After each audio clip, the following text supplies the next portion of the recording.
Kain natin si ano.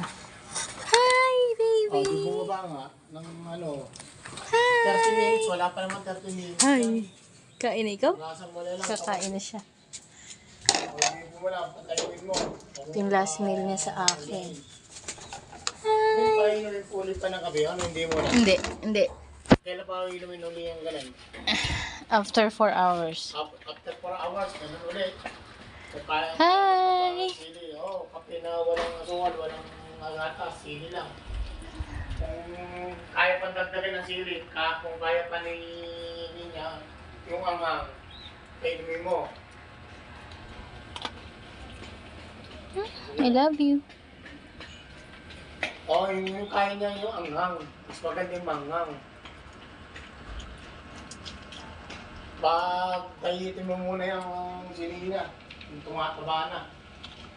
Magulay muna yan.